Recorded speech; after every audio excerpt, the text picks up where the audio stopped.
बच्चों, आशा है आप सभी कुशल से और स्वस्थ होंगे। आज हम जो अपने इसमें पढ़ने वाले हैं वो हैं भारत के मुख्य बंदरगाह। उससे पहले बच्चों देखिए, हम अपने इधर उधर आने जाने या वस्तुओं को ले जाने के वाले कई साधनों का प्रयोग करते हैं।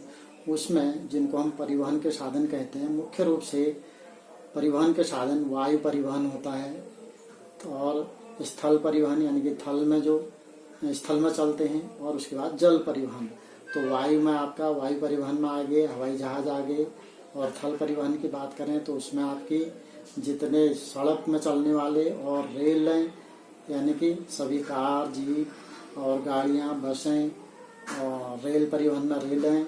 तो इसी तरह जल परिवहन में यानी कि जल में चलने वाले जितने होते हैं जैसे जहाज या नावें। तो आज हम इनके जहाँ पर ये जल परिवहन के जो जहाज वगैरह रुकते हैं या जहाँ से वो एक स्थान से दूसरे स्थान को जाते हैं, उन्हीं को हम कहते हैं बच्चों बंदरगाह। उन्हीं को हम क्या कहते हैं? बंदरगाह कहते हैं। यानी कि जहाँ से जहाज एक स्थान से दूसरे स्थान को आते या जाते हैं। और इन जहाज़ों का बड़ा महत्व है, आयात और निर्यात में बड़ा महत्व है, क्योंकि जब किसी देश से दूसरे देश को निर्यात होता है या आयात होता है तो बहुत बड़ी मात्रा में वस्तुओं का आयात निर्यात होता है, जो जल या थल परिवहन या वायु परिवहन से संभव नहीं है, क्योंकि बहुत ज़्यादा मात्रा में होता है।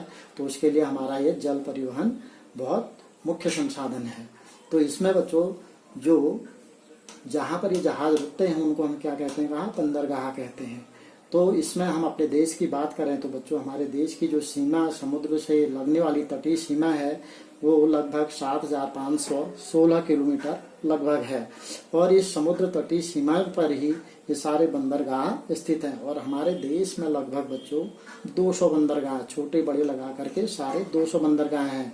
200 बंदरगाह इन राज्यों में ही स्थित हैं जो सीमा पर लग रहे हैं, जैसे गुजरात 1, फिर इसके नीचे महाराष्ट्र 2, यहाँ पर छोटा सा राज्य गोवा 3, केरल 4, और उसके बाद तमिलनाडु 5, उसके बाद यहाँ जाएंगे तो आंध्र प्रदेश 6, उसके बाद आपका उड़ीसा 7, और यहाँ फिर आपका ये पश्चिमी बंगाल 8, और उधर अंडमान निकोबार द्वीप यहाँ। तो इन राज्यों में ही ये सारे 200 जो हमने कहा बंदरगाह छोटे बड़े स्थित हैं, इन राज्यों में ही स्थित हैं।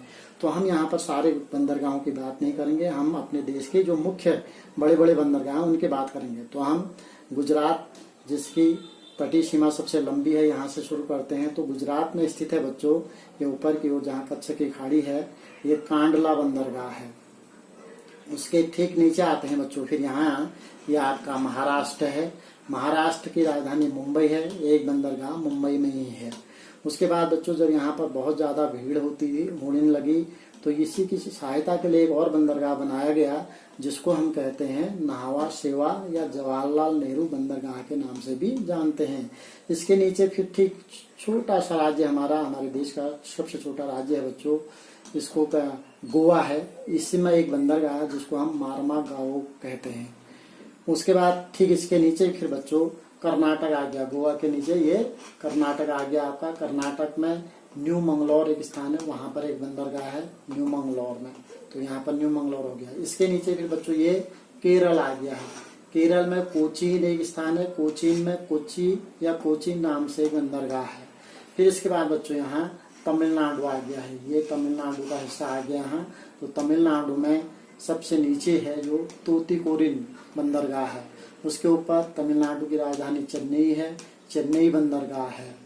ठीक इसी की सहायता के लिए एक बंदरगाह और बनाया गया है एन्नौर में, तो इसको एन्नौर बंदरगाह के नाम से हम जानेंगे। ठीक यहाँ से ये आपके यहाँ पर आंध्र प्रदेश और इसकी सीमा पर ही बने हैं, तमिलनाडु की सीमा पर। यहाँ आंध्र प्रदेश राज्य आ जाता है और यहाँ तमिलनाडु की सीमा भी लगती है। उसके बाद आंध्र प्रदेश में आ जाते हैं तो यहाँ विशाखापट्टनम एक जगह है, विशाखापट्टनम में एक बंदरगाह है। उसके बाद और आगे चलते हैं तो यहाँ पर आपका उड़ीसा राज्य है। उड़ीसा राज्य में बच्चों एक बंदरगाह जिसको हम पारादीप नाम से जानते हैं। और उसके बाद बच्चों फिर यहाँ ये पश्चिमी बंगाल आ जाता है अगला राज्य।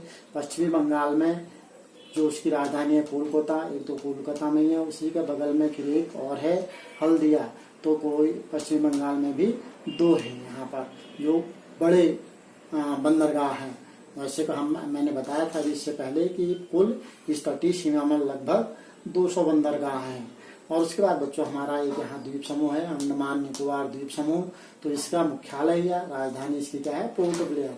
तो एक बंदरगाह हमारा पोर्ट ब्लेयर में ही है।